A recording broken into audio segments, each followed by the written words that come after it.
ఉనికి.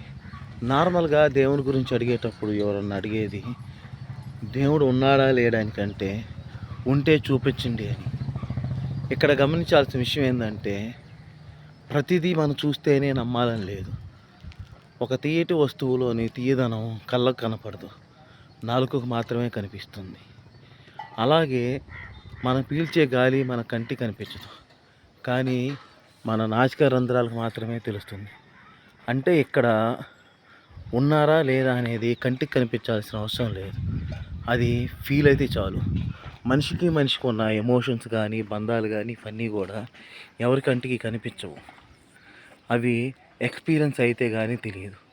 అలానే ఈ సృష్టిలో ఉనికి అనేది కూడా చాలా వాటికి కంటికి కనిపించకుండా ఉంటుంది. అందులో దేవుడి విషయం కూడా చాలా ముఖ్యమైనది.